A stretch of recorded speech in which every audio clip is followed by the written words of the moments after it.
I'm a human being, just like everybody else. Um, and I have rough days.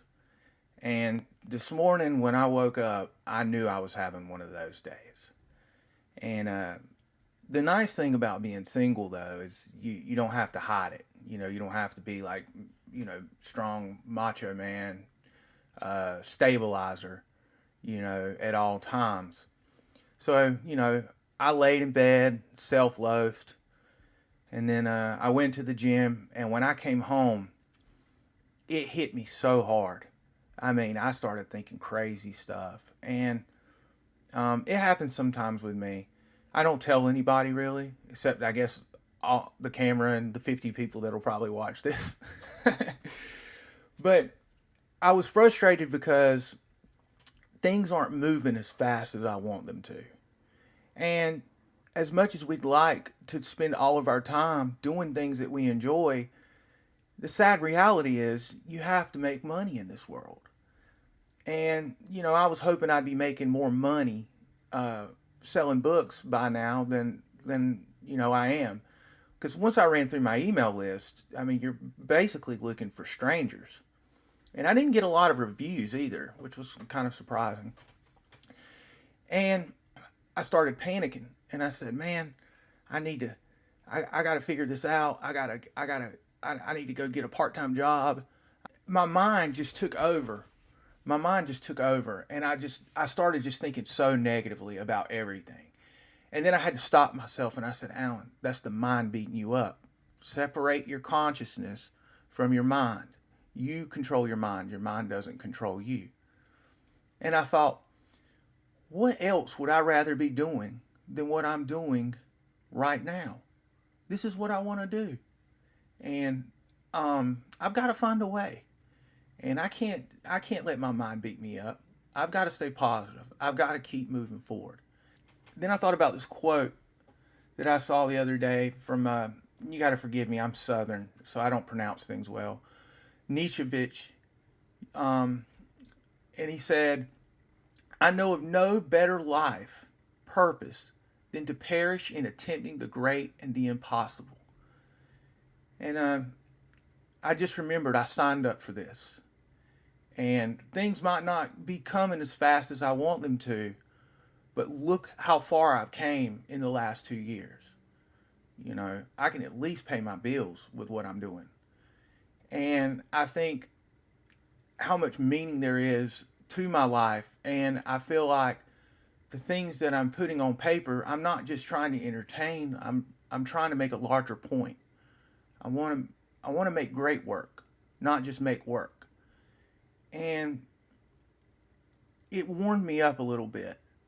And then, I looked up at the sky, and it was just such a beautiful day. I could see the clouds moving.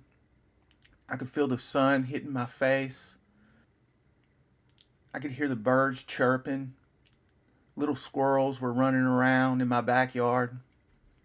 And I thought, this isn't that bad. Things are going to work themselves out. And I instantly was able to to just pull myself out of it, at least for a little while, you know. And the reason I'm saying this is it's crazy how powerful the mind is and how it tricks us. And it teaches us to zoom in instead of zoom out sometimes. And I think that's an ability that I've really tried to work on for the last year or two is zooming in and zooming out. When you need to zoom in, you zoom in, and when you need to zoom out, you zoom out. So like today I was zoomed in. Oh, I'm not selling as many books as I want to. Oh, the world's crumbling. Oh, immediately these things aren't happening. But then I zoomed out and I said, well, look how many books you have sold. Look at the website visits that you have. Look at the emails that you're getting of people who appreciate your work or say that you brought a perspective to them that really made them think. I hope one day my book can be someone's best friend, one of my books. And when I think about that stuff, it just warms me up and it takes away a lot of that, like that anxiety and that nervousness. And I think just sometimes we put so much into how great other people are and not enough into how great we can be. And it's just so easy to put people on a pedestal. When I was a kid, my dad always told me, like, he's just a man, son. She's just a woman. She's just a person. She puts her pants on just like you and I do. She has bad days. She has good days. She smells when she sweats. He smells when he sweats. You know, he's going to age and die just like the rest of us. And so he kind of taught me don't put people on a pedestal. And it always drives me nuts when I see people like see a celebrity and just freak out like, oh my God. And I'm just think like, it's just a person. It's not a, they're not any different than you. They just gained a massive amount of popularity or leverage with something that they're good at. It could be talking on the camera or acting or writing or playing baseball or basketball. It could be just any number of things. It could just be they're famous for just being themselves. But they're just people. And when I think about it, it's like, why do I beat myself up so bad? Then think like, well, why can't you be special? Why can't you be somebody? Because you're no different than anyone else. You have an opportunity, and don't dim your light and magnify others. You know, everybody's light can be magnified. And you should encourage people and you should hype people up, but you should never do it at the expense of turning yourself down or thinking that someone's better than you or thinking that you're not worthy of something. And, you know, I even get caught in that trap sometimes, and I just really went through that today. And listening, you know, I talked about this last video. I've ever since I watched that Netflix documentary thing on Van Gogh, I've kind of been looking into him. I get really interested in things, and then like when I'm done, I'm done. But I get really obsessive for that short period of time. And I know I said last video he only sold one painting, and so I found his letters that he wrote his brother, and I listened to them on YouTube. It's actually a book. It's about 6 hour listen, and I listened to it while I was at the gym the last few days. And there was one letter that really set into me, and I want to read it before I close on this. This is the greatest painter of all time, arguably. And he said, I want to read this right because I felt this like to my very bones when I read it. He was a great writer, by the way.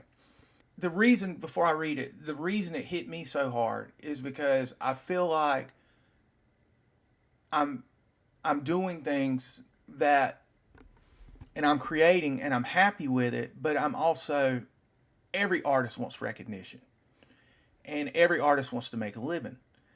And he had one of the hardest lives that anybody can have. I mean, he was mentally crazy and he was poor his whole life.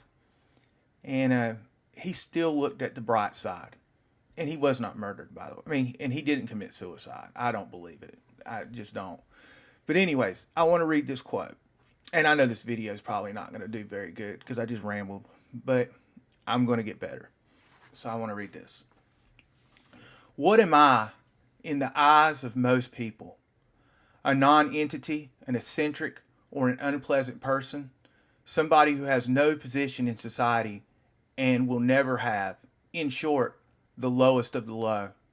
All right, then even if that were absolutely true, then I should one day like to show by my work what such an eccentric, such a nobody has in his heart.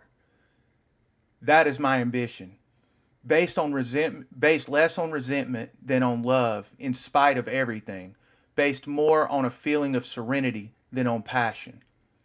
Though I am often in the depths of misery, there is still calmness, pure harmony, and music inside of me.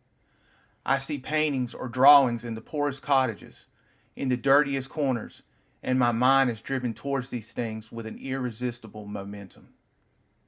That's beautiful.